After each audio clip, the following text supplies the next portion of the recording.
शिवम संकल्प intermediate college बखरीवा अंजानी सोनभद्र के इस ऑनलाइन क्लासेस में मैं दीपक कुमार आप सभी का हार्दिक स्वागत करता हूं। आज हम कक्षा 12 विषय जीव विज्ञान का अध्याय 8 मानव स्वास्थ्य तथा रोग का भाग 5 पढ़ेंगे। इससे पहले हमने भाग 4 तक पढ़ लिया है।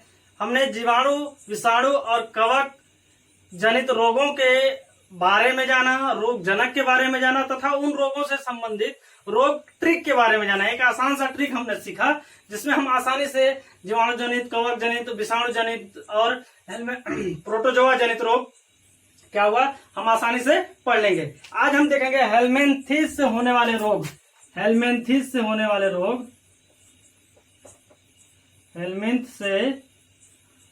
हेलमिंथ जनित रोग यानी इनसे जो रोग होते हैं हेलमिंथ जनित रोग। यह सामान्य रोग जिस तरीके से हमने टेबल बनाया था उसी तरीके से बनाएंगे। रोग जनक संक्रमण विधि, ठीक है।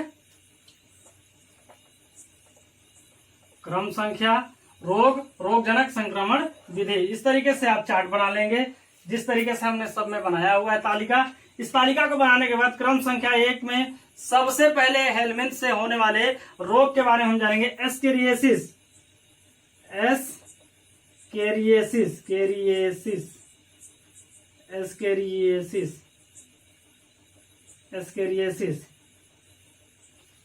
ठीक है। एस्केरिएसिस या एस्केरियोसिस भी होता है, ठीक है। इसमें रोग जनक क्या होता है? एस्केरिस होता है।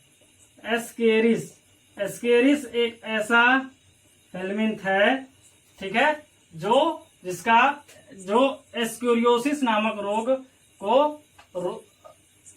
का रोग जनक है, ठीक है। एस्केरिस जो है एस्केरियोसिस नामक रोग का रोग जनक है। इसका संक्रमण विधि हम देखते हैं। एस्केरिस जो होता है वो दूषित जल और पानी से जीवों में प्रवेश करता है। दूषित जल व भोजन जो है इसका संक्रमण विधि है। दूसरा जो होगा, पहला रोग हो गया एस्केरियोसिस। दूसरा रोग है इसमें फाइलेरिएसिस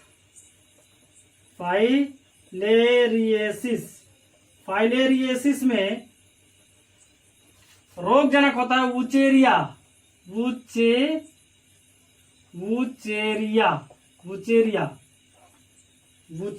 ठीक है। वुचेरिया हो गया। अब इसमें क्या होता है, इसका जो संक्रमण विधि होता है वो मच्छरों के द्वारा होता है। मच्छर के काटने से फाइलेरिएसिस होता है। फाइलेरिएसिस में पांव हाथी की तरह हो जाता है जिसे सामान्य भाषा में हाथी पांव कहते हैं, ठीक है। मच्छर में कौन सा? सामान्यतः मादा मच्छर के काटने से यह संक्रमित होता है। एक व्यक्ति से दूसरे व्यक्ति में क्या होता है? संक्रमित होता है, ठीक। तीसरा हम देखेंगे हेलमिंथ से जनित रोग या हेलमिंथ से होने वाले रोग जो होते हैं। तीसरा रोग है इसमें टीनियोसिस,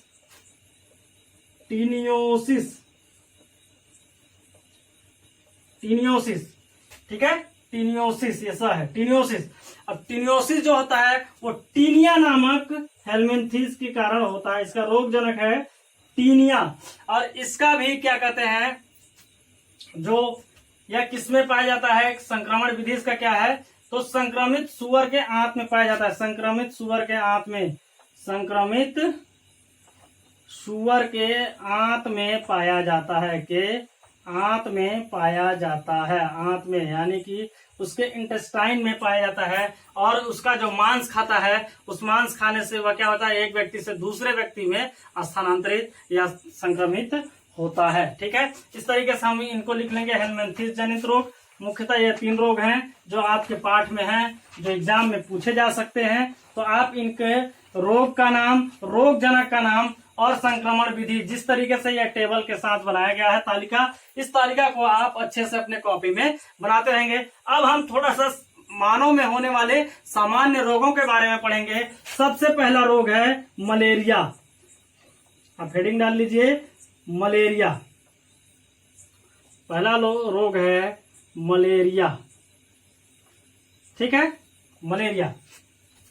अब इसको लिखने का तरीका क्या होगा? जिस तरीके से हमने बताया था कि सबसे पहले हम लिखेंगे मलेरिया में रोग जनक, किस रोग जनक के कारण होता है हमने पहले भी पढ़ चुका है, पर जब हम प्रोटोजोआ जनित रोग पढ़ रहे थे तो इसका रोग जनक क्या होता है, प्लाज्मोडियम होता है।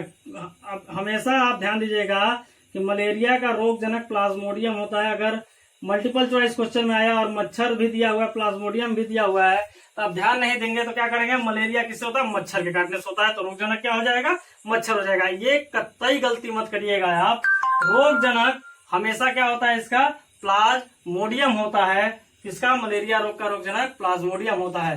ठीक है, नेक्स्ट हम इसमें प्लाज्मोडियम के मुख्यतः 3 प्रजातियां होती हैं। ठीक है, मुख्यतः 3 प्रजातियां होती हैं। वैसे सामान्य रूप से अगर हम कहेंगे तो 4 मान सकते हैं, लेकिन मुख्य रूप से जो होती हैं वो 3 होती हैं। हम चारों को लिखवा दे रहे हैं आपको। पहला होता है Plasmodium vivax. Plasmodium vivax, Plasmodium vivax. ठीक है, दूसरा प्लाज्मोडियम फैल्सीपेरम, प्लाज्मोडियम फैल्सीपेरम। ठीक, इसके बहुत सारी जातियां हैं, प्लाज्मोडियम की जातियां हैं, प्लाज्मोडियम की स्पीसीज है। ठीक है, कई जातियां होती हैं, इनमें से जो मुख्य हैं वो निम्न है। प्लाज्मोडियम वाइवेक्स हो गया, प्लाज्मोडियम फैल्सीपेरम हो गया, प्लाज्मोडियम ओवेल हो गया। प्लाज्मोडियम, ये जो प्ला लिख रहे हैं प्लाज्मोडियम है, प्लाज्मोडियम ओवेल। आप इस तरीके से नहीं, आप पूरा लिखेंगे Plasmodium oval, Plasmodium vivax, Plasmodium falciparum, Plasmodium oval और प्लाज्मोडियम मलेरियाई। ये मुख्यतः जो 4 हैं, मलेरियाई। ठीक है, प्लाज्मोडियम मलेरियाई। यह मुख्यतः 4 जो है प्लाज्मोडियम की स्पीसीज या प्लाज्मोडियम की जातियां हैं, जिनसे विभिन्न रोग होते हैं। ठीक है, मलेरिया रोग होते हैं। अब देखिए, प्लाज्मोडियम वाइवेक्स, फैल्सीपेरम ओवेल तथा मलेरियाई में सबसे अगर घातक कोई जाति है, घातक कोई स्पीसीज है, तो प्लाज्मोडियम फैल्सीपेरम है। प्लाज्मोडियम फैल्सीपेरम, ये ध्यान दीजिएगा, क्वेश्चन पूछता है कि प्लाज्मोडियम की कौन सी जाति सबसे घातक मानी जाती है, खतरनाक मानी जाती है, तो सबसे घातक मानी जाती है प्लाज्मोडियम फैल्सीपेरम, क्योंकि इससे जो होता है वो मैलिग्नेंट मलेरिया नामक रोग होता है। मैलिग्नेंट मलेरिया नामक रोग होता है, मैलिग्नेंट नामक मलेरिया रोग होता है। ठीक है, मैलिग्नेंट मलेरिया। इस रोग में अगर इस रोग से कोई भी व्यक्ति पीड़ित हो गया, संक्रमित हो गया, तो वह क्या होगा, निश्चय ही उसका मृत्यु एकदम होना तय है। ये ध्यान दीजिएगा कि प्लाज्मोडियम फैल्सीपेरम जो होता है, इस प्लाज्मोडियम के चारों जातियों में से सबसे घातक और खतरनाक जाति प्लाज्मोडियम फैल्सीपेरम को माना जाता है। क्यों, कारण क्या है, इससे मैलिग्नेंट मलेरिया नामक रोग होता है जो अत्यंत ही घातक है।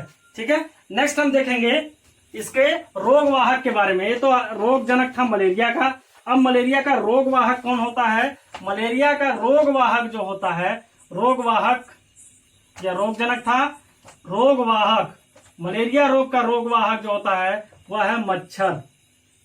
मच्छर में मादा मच्छर होता है जिसे एनाफिलीज कहते हैं, एनाफिलीज तथा एडीज। एनाफिलीज तथा एडीज ये सब क्या है, दोनों के दोनों मादा मच्छर हैं,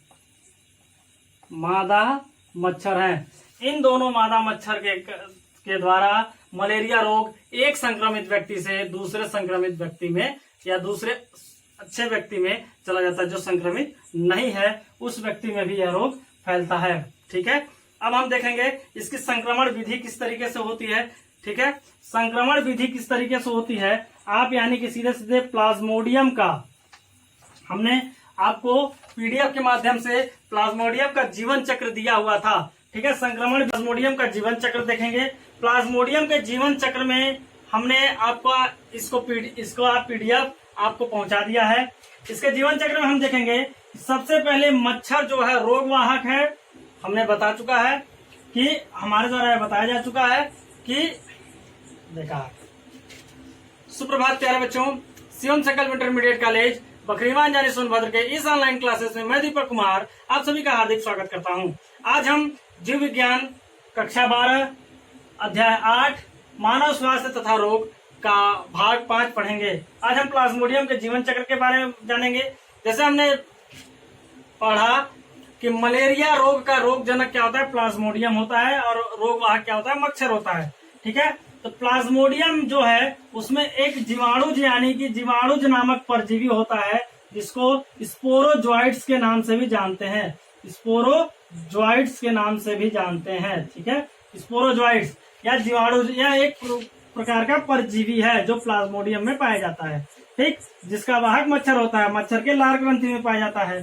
ठीक, तो जैसे यह मनुष्य को काटता है यह परजीवी जीवाणु जो है रक्त के माध्यम से, यह परजीवी जीवाणु जो है रक्त के माध्यम से कहाँ पहुंच जाता है, व्यक्ति के यकृत में चले जाते हैं, और यकृत में चले जाने के बाद ये परजीवी जो हैं अलैंगिक जनन कोशिकाओं में करते हैं।